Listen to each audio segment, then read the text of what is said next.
Welcome to Harsha electrical work. ఈ రోజు అన్న ఎవరన్నా బీటీపీ ప్రాజెక్ట్ నుంచి ఇక్కడ అన్న వచ్చినాడు జార్ రిపేర్ చేసుకోవడానికి.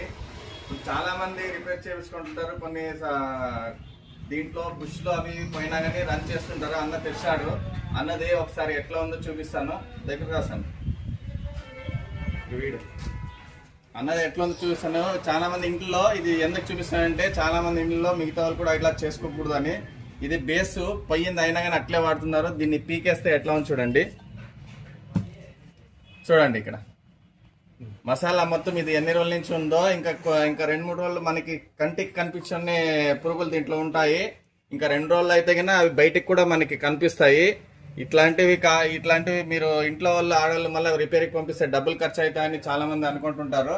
కానీ మీరు ఇప్పుడు 100 రూపాయలు 50 రూపాయలకి కోసం ఆలోచిస్తే రేపు పొద్దున డాక్టర్లకి ఇలాంటి దీంట్లోనే మనం చట్నీ చేసుకుంటాం, మసాలా చేసుకుంటాం, అన్ని చేసుకుంటాము. ఇలాంటిది 50-100కి ఆలోచిస్తే రేపు పొద్దున డాక్టర్లకి వేలుల్లో ఖర్చు పెట్టాల్సి వస్తుంది. కాబట్టి జార్లు ఏమన్నా కానీ చిన్న కంప్లైంట్ వచ్చినా వచ్చి చేయించుకోవాలని కోరుకుంటున్నాను. ఓకే.